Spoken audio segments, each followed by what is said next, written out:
25th anniversary of Ryders Eyewear.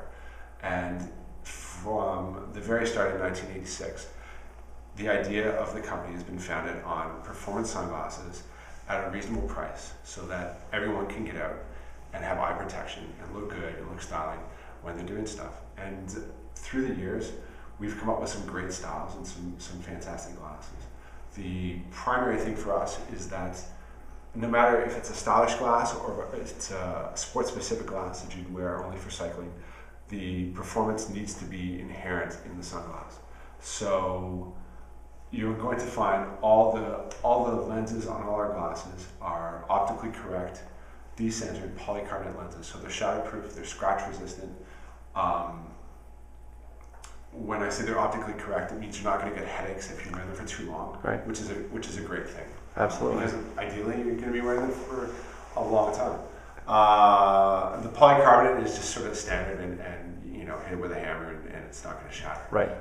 Which you need when you're going into sports. If you're biking down a forested trail and there's sticks and stones, you don't want your glasses to be shattering and you have stuff in your eyes. So the frames are all made from a material called TR90, which is incredibly flexible. Oh wow! And really durable. So you can bend it, but it snaps back into shape.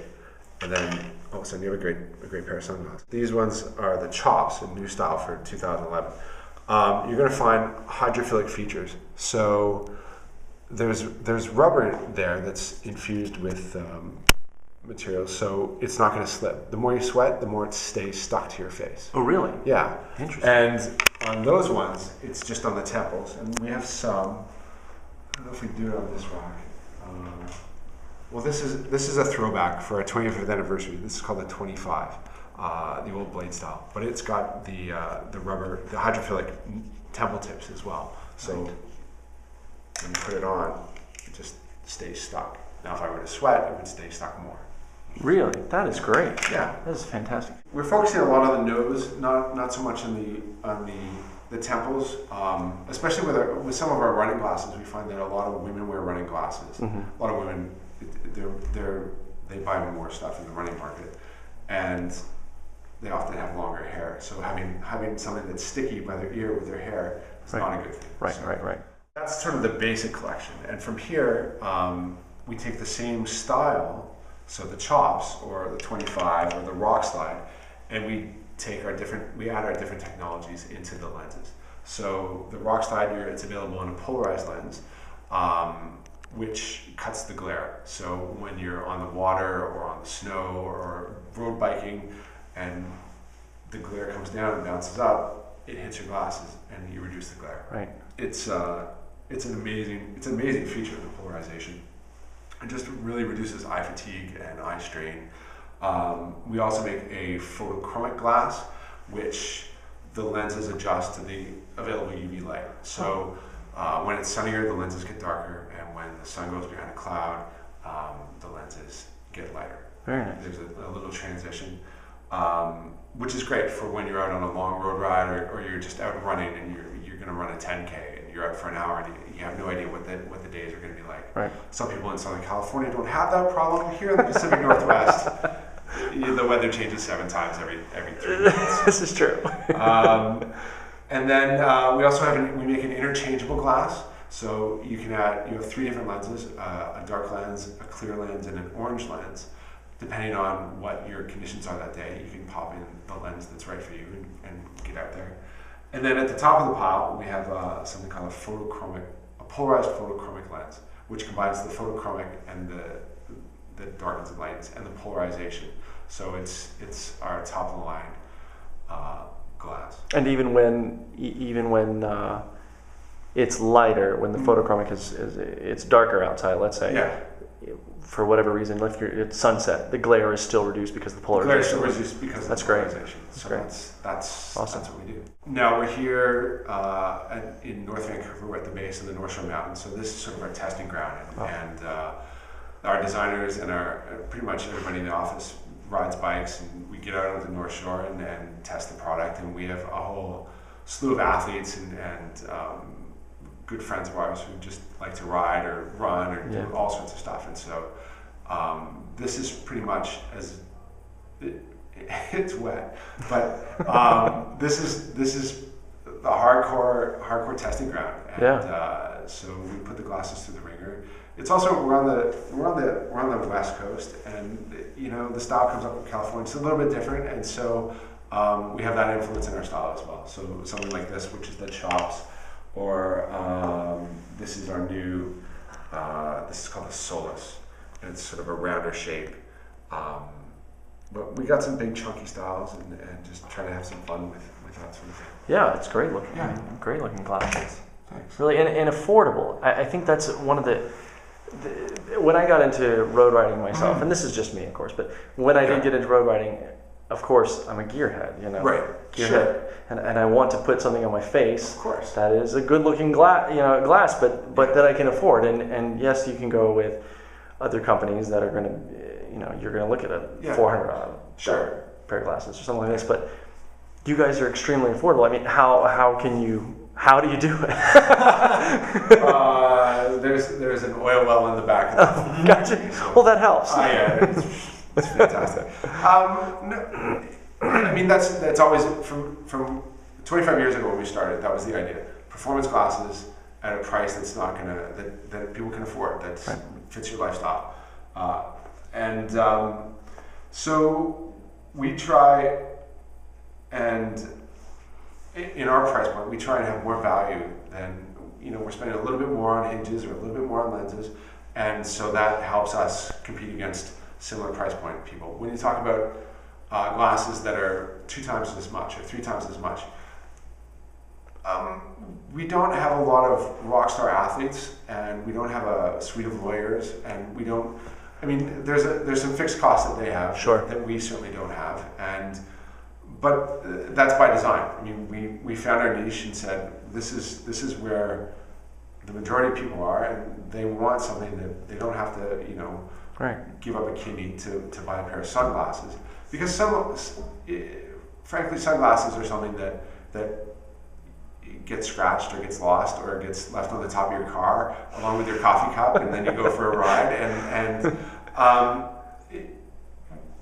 one of our designers, when he was younger, he worked at he was a grocery, he was a bagger, and he saved up all his money and he bought a really expensive pair of sunglasses. But when he would ride in his races, he would wear these cheap old things that he found in his dad's drawer because he didn't want to scratch his expensive glasses. And we don't think that's good. You shouldn't ever not wear your sunglasses because you're afraid of something. So we made sports equipment that you can actually use. It's like you wouldn't go running without a pair of shoes. Right. Well, I mean, now with the barefoot running, it's different. But you wouldn't go running. You wouldn't necessarily go running without a pair of shoes. Sure. So why would you go outside when it's sunny without a pair of sunglasses? Right. Why would you go out and not have eye protection? Not just for UV, but for sticks, for bugs, any of that sort of thing. It's there, and so we're a smaller company. We manage everything very, very tightly, and we have some great designers and some great manufacturing process and some great suppliers. I think I said suppliers twice. Yeah, that's right. You can edit that in post. Okay. You can edit that in post. Okay. Cool. So this is the short mount light goggle from Ryders Eyewear. It was released for 2011. We set out specifically to make something for the downhill freeride mountain bike community. If you go and look at goggles that are on the market, or were on the market last year, you'll see that a lot of goggles that are classified for mountain biking are actually just ski goggles with a clear lens in them. Right.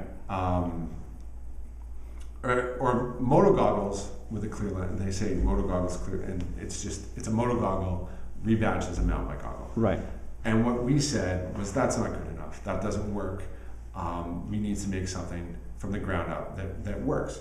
And so we talked to our pros, we talked to our designers, we talked to our graphic designer, and we came up with the Shore. The thing that's one of the things that was a concern was fogging. when you're a downhill mountain biker, you start at the top of the hill and you go to the bottom. And there's a huge temperature range, and you're sweating and working really hard, but there's not so much airflow because you're not going that fast. Right. It's not like you're riding a motorcycle or driving or skiing or something like Right. that. So fogging was an issue. Size was an issue. Most people are wearing full face helmets right now, and they have a smaller, mountain bike helmets are smaller than, say, a moto helmet. Right. And they just have different, the sport is different. And so we said we need to make a goggle for this sport. So this goggle is smaller, it's narrower top to bottom, it's got a tighter profile, still has a long strap, so it's going to fit on your helmet. And then we said, okay, we need to combat the fog.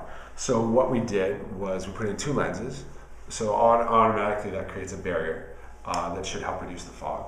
There's a anti-fog coating on it. But we also put in these big Skookum air vents on the bottom of the lens. So it's protected, so it's not getting a lot of mouth vapor.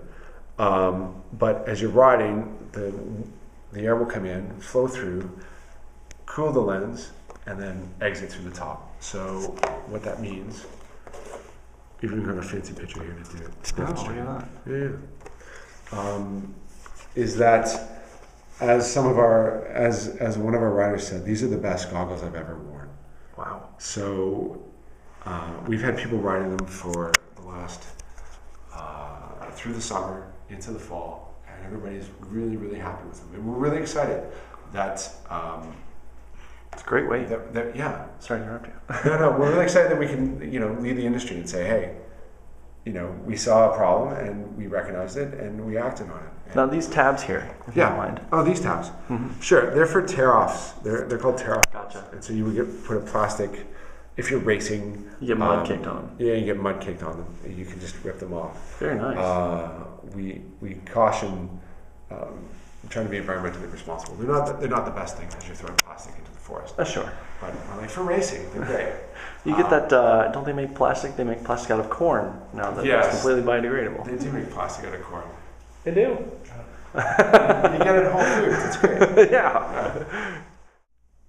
If you look at the tweaker, this is one of our new glasses, designed very sports specific. It's got the hydrophilic nose pads. It's got hydrophilic temple tips, so it's going to stay on your head. It's got a nice tight shape. You can see that. So it's going to also hug your head. The interesting thing is the top of this. There's this little indent there. It's designed to really look good with a bike helmet, so that when the helmet's down and you're looking forward, that this is all you're gonna look sharp on your bike. It's gonna integrate into the helmet. Into the helmet, so there's not a lot of airflow. It's gonna fit tight to your face, and that's the tweaker. Right.